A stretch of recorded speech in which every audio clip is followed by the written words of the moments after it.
अस्सलाम वालेकुम स्टूडेंट्स। तो उम्मीद करता हूँ आप तमाम स्टूडेंट्स बेटा खैरियत से होंगे। तो जी बेटा ग्रेड 7 के जो स्टूडेंट्स का English end of year school based assessment SBA 2026 का इंग्लिश का फाइनल टर्म का पेपर है वो बेटा इस वीडियो के अंदर complete with answer version number 2 share करूंगा। ये वर्जन नंबर 2 है आपका बेटा। वर्जन नंबर 1 जो कि मैंने पहले अपलोड कर दिया है, जिसका लिंक आपको इसी वीडियो के डिस्क्रिप्शन बॉक्स में भी मिल जाएगा और आप मेरे चैनल पर भी जाके वर्जन नंबर 1 वाली वीडियो को भी वॉच कर सकते हैं। इस वीडियो के अंदर मैं वर्जन नंबर 2 कंप्लीट शेयर करूंगा। कंप्लीट से मुराद आपका हिस्सा ऑब्जेक्टिव भी होगा और हिस्सा सब्जेक्टिव भी होगा। तो सबसे पहले जो आपका ग्रेड 7 का इंग्लिश का पेपर है बेटा वो आपका 100 मार्क्स का होगा, जिसमें पार्ट ए आपका 48 मार्क्स के ऊपर मुश्तमिल है। पार्ट ए में आपका ऑब्जेक्टिव पार्ट होगा। MCQs पेपर में आपको बेटा 32 MCQs आएंगे और हर एक MCQs बेटा आपका 1.5 मार्क्स के ऊपर मुश्तमिल होगा। इसके बाद जो आपका पार्ट बी है 52 मार्क्स के ऊपर मुश्तमिल है। पार्ट बी यानी कि सब्जेक्टिव पार्ट, तो सब्जेक्टिव पार्ट आपका बेटा 52 मार्क्स का होगा। तो चलिए हम सबसे पहले ऑब्जेक्टिव पार्ट की तरफ चलते हैं। तो आप तमाम स्टूडेंट्स ने साथ साथ इन MCQs को नोट करते चले जाना है। ये MCQs आपके बहुत ज़्यादा इंपॉर्टेंट MCQs हैं। अगर आप इस वीडियो को पूरा देखते हैं तो आपके 48 मार्क्स के इंशाल्लाह MCQs इसी वीडियो से डन हो जाएंगे। तो आपने वीडियो को कंप्लीट एंड तक वॉच करना है। तो सबसे पहले ऑब्जेक्टिव पार्ट की तरफ आते हैं। ऑब्जेक्टिव पार्ट शेयर करने से पहले मेरी आप तमाम स्टूडेंट्स से एक छोटी सी रिक्वेस्ट है कि अगर आप बेटा चैनल पर नए हैं, चैनल को जरूर सब्सक्राइब करें, वीडियो को कर दें जल्दी से लाइक, वीडियो को अपने दोस्तों के साथ जरूर शेयर करें और वीडियो के कमेंट बॉक्स में आमीन जरूर लिखें। अल्लाह ताला माह रमज़ान के महीने के सदके अल्लाह ताला आप तमाम स्टूडेंट्स के बहुत अच्छे मार्क्स आए ग्रेड 7 इंग्लिश के पेपर में। तो सबसे पहले हम ऑब्जेक्टिव पार्ट की तरफ आते हैं। Objective part question number 1, I love my country and want to sacrifice my life for dash. तो इसका बी ऑप्शन करेक्ट है 8। Question number 2, pick the sentence with the correct use of apostrophe. तो इसका B option correct है, your children's hair is brown. Question number 3, identify the plural form of cross country. आपने cross country की जमा बतानी है। अब वो क्या है, वो आपका सी ऑप्शन है, cross countries. C option correct. Question number 4, choose the correct pair of homographs. Homographs वाला आपने पेयर बताना है, वो है आपका D, bat bat. Question number 5, choose the word with correct use of the suffix ible. तो यानी है ये फ्लेक्सिबल, ये आपका बी ऑप्शन करेक्ट होगा। Question number 6, Manchar is the dash lake of Pakistan, largest lake of Pakistan. Question number 7, did he dash a sandwich for lunch? Eat lunch, यानी कि did he eat a sandwich for lunch? B option correct. Question number 8, the group of word has silent letters. तो इसका बेटा आपका C option correct है, walk came of. तो ये आपका सी ऑप्शन करेक्ट है। Question number 9, identify the link verb in the given sentence. Sentence हमारे पास क्या गिवन है, द सूप टेस्ट्स ग्रेट।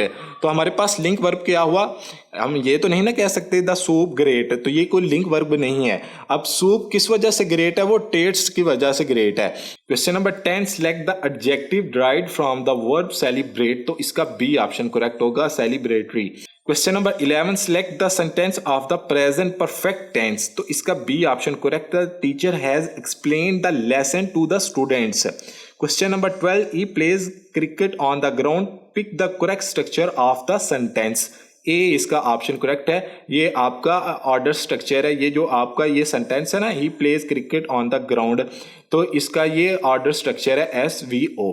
इसके बाद question number 13, what does the acronym NADRA stand for. तो ये आपका सी ऑप्शन है, National Database and Registration Authority. Question number 14, identify the sentence with the correct punctuation. तो ये आपका C option correct, the teacher said, आगे आपका comma आ गया। इसके बाद फिनिश योर होमवर्क। अब इधर पंक्चुएशन कहाँ इस्तेमाल की गई है ये देखें, द टीचर सेड, यहाँ एक कॉमा आ गया और फिनिश योर होमवर्क ये वर्ड लिखने से पहले आप ये देखें।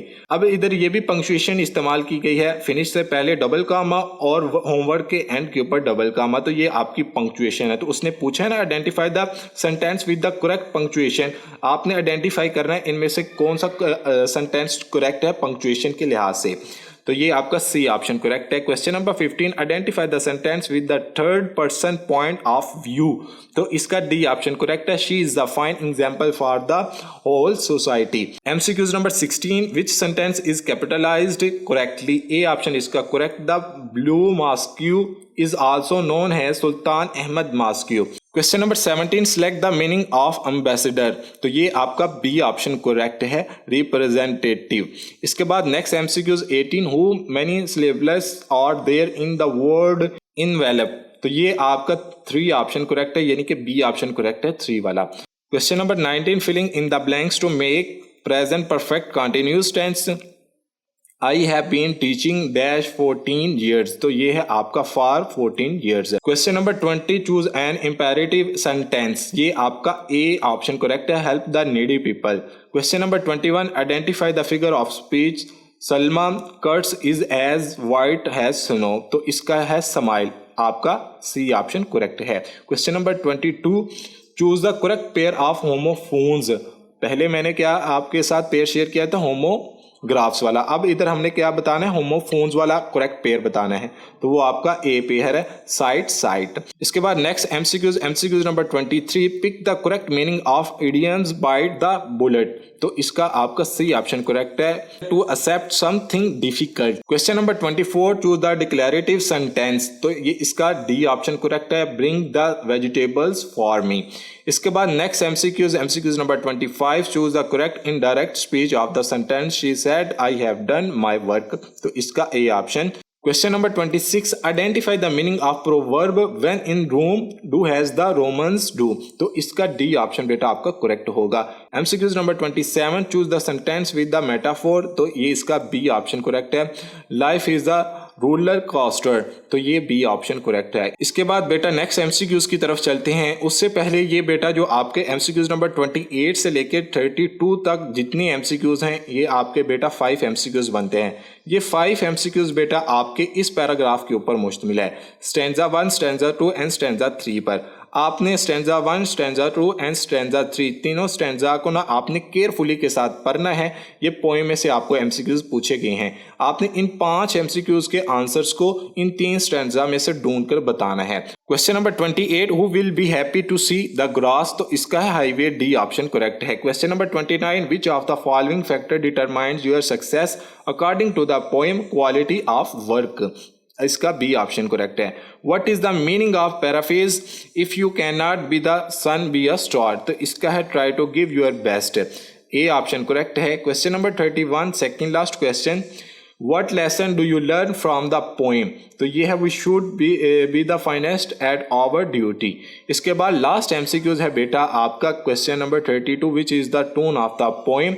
तो ये है आपका मोटिवेशनल। तो ये बेटा आपके 5 एमसीक्यूज इन तीनों स्टैंजा में से हैं। आप तमाम स्टूडेंट्स ने इस पैराग्राफ को बहुत अच्छे तरीके से और केयरफुली के साथ पढ़ लेना है। ये आपके पोएम के 3 स्टैंजा हैं, इन्हें आपने केयरफुली के साथ पढ़ना है और लास्ट आपके जो 5 एमसीक्यूज होंगे उनके आंसर आपने इन तीनों स्टैंजा में से बनाकर देने हैं।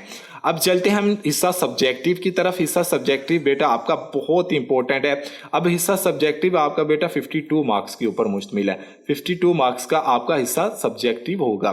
तो सबसे पहले क्वेश्चन नंबर 33 और हिस्सा सब्जेक्टिव का question number 1, write a dialogue of 10 sentences between mother and son. आपने एक डायलॉग राइट करना है 10 सेंटेंस के ऊपर, किसके दरमियान, मदर और बेटे के दरमियान, यानी कि सन के दरमियान। Discussing about healthy food habits. तो आपने हेल्थी फूड हैबिट्स के ऊपर 10 सेंटेंस पर आपने एक डायलॉग राइट करना है मदर और बेटे के दरमियान। ये आपका बेटा क्वेश्चन नंबर 33 का आंसर है। सबसे पहले मदर है, मदर हारून को क्या बोलती है, उसके बेटे का नाम है हारून। इधर आप कोई भी नाम ले सकते हैं, चाहे हारून ले लें, चाहे अहमद ले लें, चाहे आप हमाद ले लें, चाहे आप अशर ले लें, कोई भी आप नाम ले सकते हैं, अली ले सकते हैं। इधर तो मैं मिसाल ले लेता हूँ, अली ही ले लेता हूँ। अली अली की वालदा क्या कहती हैं, mother Ali I notice you have been eating a lot of chips and soda lately. तो अली आगे से बोल के क्या कहते हैं, yeah mom they are just easier to grab when I am angry. तो मदर आगे से क्या कहती है, I understand that but too much junk food is not good for your body और योर एनर्जी। तो सन क्या कहते हैं आगे से, but I do not have time to make something healthy every time I am angry. इसके बाद mother again क्या कहती है, और how about would prepare some healthy snacks together on weekends. Ali आगे से कहता है, हाँ that sounds better than plain fruit. तो ये बेटा आपका क्वेश्चन नंबर 33 का आंसर है, इसे आपने देख लेना है खुद भी। इसके बाद क्वेश्चन नंबर 34 की तरफ आते हैं। बहुत इंपॉर्टेंट क्वेश्चन है, 10 मार्क्स का बेटा ये आपका क्वेश्चन है। अब the given paragraph is full of error. आपको एक पैराग्राफ दिया जाएगा, जैसे है it was raining on Friday morning. ये आपका इधर से लेके ना, इट से लेके इन द वर्ड तक ये आपको एक पैराग्राफ दिया जाएगा जो कि बिल्कुल आपका गलत होगा, फुल ऑफ एरर्स है, इसमें बहुत ज़्यादा एरर्स होंगे। रीराइट द पैराग्राफ, आपने इस पैराग्राफ को दोबारा रीराइट करके लिखना है। किस वजह से? With the correct grammar. आपकी इस पैराग्राफ में बहुत सारी ऐसी मिस्टेक्स हैं जिन्हें आपने करेक्ट करके लिखना है। वो ग्रामर मिस्टेक्स होंगी, इसके बाद पंक्चुएशन की बहुत ज़्यादा मिस्टेक्स होंगी और स्पेलिंग मिस्टेक्स होंगी। ये बेटा आपका 10 मार्क्स का क्वेश्चन है। अब देखते हैं इस पैराग्राफ में कहाँ कहाँ मिस्टेक की गई है। सबसे पहले ये इधर इट स्मॉलेस्ट था ना, ये देखें इट इधर स्मॉल है तो इसे हमने कैपिटलाइज करके लिखना है। इट हमारा कैपिटलाइज हो गया। इसके बाद फ्राइडे मॉर्निंग, अब देखें इधर मॉर्निंग हमारा कैसा है, MARNING, तो ये मॉर्निंग की तो स्पेलिंग तो नहीं ना है, तो ये हमारी क्या होगी, ग्रामर की मिस्टेक और स्पेलिंग मिस्टेक। तो इधर हमने क्या लिखा, फ्राइडे मॉर्निंग, और F हमारा बड़ा होगा फ्राइडे का। इसके बाद ये आई आता है इधर, तो इधर भी देख लेते हैं। सो आई इधर समालन है तो इधर हमने कैपिटल करके आई को लिख दिया। इसके बाद आई गॉट, इधर आता है माई टीचर। इसके बाद शी आता है इधर समाल, इधर सॉरी आता है। इसके बाद थैंक्स, ये थैंक्स के साथ इधर पंक्चुएशन लगी डबल कॉमा, और इधर एंड पर आपने डबल कॉमा लगाया इन द वर्ल्ड तक। तो ये आपका बेटा 10 मार्क्स का पैराग्राफ होगा जो कि आपने रीराइट करके पेपर में लिखना है। ये आपके मुफ्त के मार्क्स हैं। इसके बाद बेटा question number 35, right a paragraph of 10 sentence. आपने एक पैराग्राफ राइट करना है 10 सेंटेंस के ऊपर on effect of cold drink on body.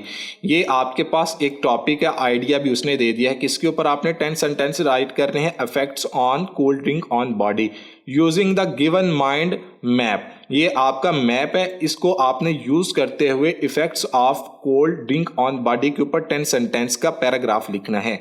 अब वो पैराग्राफ कौन सा है, ये बेटा आपके रूब्रिक्स हैं, इन्हें आपने याद नहीं करना, जस्ट आपने मार्क्स के तौर पर इन्हें देख लेना है।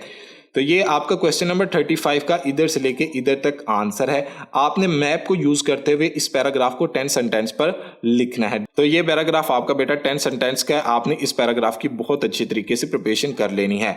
नेक्स्ट चलते हैं हम क्वेश्चन नंबर 36 की तरफ। क्वेश्चन नंबर 36 है, रीड द पैराग्राफ केयरफुली। आपका ये पैराग्राफ है, Japan is a country located in the east of the continent of Asia. इधर से लेके बेटा आपका इधर तक पैराग्राफ है, इधर तक, इधर, ठीक है, इधर तक आपका ये पैराग्राफ है। इसके आगे आपके क्वेश्चंस हैं, ये बताता हूं आगे। Carefully and answers the question, ये क्वेश्चन नंबर 1 से लेकर क्वेश्चन नंबर 5 तक, ये इधर तक बेटा आपके ये 5 क्वेश्चंस हैं। इसमें आपने यूज करेक्ट ग्रामर करनी है, पंक्चुएशन एंड स्पेलिंग मिस्टेक भी आपने ठीक करनी है। ये इस पैराग्राफ के अंदर एरर्स हैं, लेकिन आपने करना क्या है, इस पैराग्राफ को सबसे पहले आपने केयरफुली के साथ पढ़ना है। इस पैराग्राफ के अकॉर्डिंग आपको ये क्वेश्चन दिए गए हैं। क्वेश्चन नंबर 1 है, what is the central idea of the paragraph. आपने central idea of the paragraph बताना है। इस पैराग्राफ में से आपने ये आंसर ढूंढना है इस क्वेश्चन का। अब मैं बताता हूं कि आपने इन क्वेश्चंस के आंसर कहां से ढूंढने हैं और इन क्वेश्चंस के आंसर किस तरह आपने पेपर में अटेम्प्ट करने हैं। सबसे पहले मैं नीचे आपको आंसर्स के ऊपर ले आता हूं। हमारे पास क्वेश्चन नंबर 1 था, what is the central idea of the paragraph. इसका आंसर ये है, this paragraph is about Japan is it's tradition, currency and population. इसके बाद नेक्स्ट क्वेश्चन की तरफ चलते हैं। ये बेटा आपका 2 मार्क्स का क्वेश्चन है। Question number 2, how do peoples of Japan live long lives. तो इसका बेटा आंसर ये है आपका, because they eat simple food like rice, fruit and vegetables and avoid fast food. इसके बाद क्वेश्चन नंबर 3 है, ये आपको इसी पैराग्राफ के रिलेटेड आंसर मिल रहे हैं। ये आपको जो मैंने फर्स्ट 2 क्वेश्चंस के आंसर बताए हैं वो आपके बेटा इसी पैराग्राफ में है। जस्ट आपने करना क्या है, थोड़ी सी मेहनत करनी है और आपने इस पैराग्राफ में से इन तमाम क्वेश्चंस के आंसर ढूंढकर आपने पेपर में अटेम्प्ट कर देने हैं। इसके बाद क्वेश्चन नंबर 3 है, in your point of view why Japan have developed in information technology. तो इसका क्वेश्चन नंबर 3 का आंसर ये है, high level of support for research and development have enabled Japan to develop in the field of information technology. Question number 4 बेटा आपका इधर है, according to the facts given in the paragraph what do you think about the economic level of Japan. तो ये है बेटा आपका, according to the facts given above we can identify that Japan is the developed country. इसके बाद last question है what do you people in Japan drinks hot water. तो ये बेटा आपका 2 मार्क्स का लास्ट क्वेश्चन है। तो ये है they drinks hot water because it can keep the stomach healthy. तो ये बेटा आपके 5 क्वेश्चंस के आंसर है जो कि आपको क्वेश्चन नंबर 35 में पैराग्राफ के अकॉर्डिंग पेपर में क्वेश्चंस आएंगे, उनके ये क्वेश्चंस के आंसर्स हैं। इसके बाद बेटा आपका लास्ट क्वेश्चन नंबर 37। अब 37 जो बेटा आपका क्वेश्चन है ये लिसनिंग और स्पीकिंग के ऊपर मुश्तमिल है। ये भी आपका बेटा 10 मार्क्स का क्वेश्चन होगा। अब इस क्वेश्चन के अंदर आपको एक टीचर को इंस्ट्रक्शन दी जाएगी, टीचर ने उस इंस्ट्रक्शन को बहुत केयरफुली के साथ पढ़ना है। पढ़ने के बाद तो फिर टीचर आपसे लिसनिंग और स्पीकिंग के क्वेश्चन करेगा, आपने उनके आंसर्स देने हैं। तो ये बेटा आपका वर्जन नंबर 2 है ग्रेड 7 इंग्लिश के पेपर का, जो कि मैंने कंप्लीट इस वीडियो के अंदर आपके साथ शेयर कर दिया है। वर्जन नंबर 1 जो कि मैंने इससे पहले अपलोड कर दिया है। वर्जन नंबर 2 बेटा ये है, इसे भी आपने अच्छे तरीके से तैयार कर लेना है। तो इधर तक बेटा अगर आपको वीडियो अच्छी लगे तो वीडियो को कर दें जल्दी से लाइक, चैनल को कर दें जल्दी से सब्सक्राइब, वीडियो को अपने दोस्तों के साथ जरूर शेयर करें और वीडियो के कमेंट बॉक्स के अंदर अपने क्वेश्चंस भी जरूर मेंशन करें। अगर आपको ये वर्जन नंबर 2 में किसी भी क्वेश्चन के अंदर कोई भी प्रॉब्लम आती है तो वो आप कमेंट बॉक्स के अंदर मेंशन कर सकते हैं। तो ओके भी स्टूडेंट्स, अल्लाह हाफिज, मिलते हैं एक और नई वीडियो में, दीजिए इजाजत, अस्सलाम वालेकुम।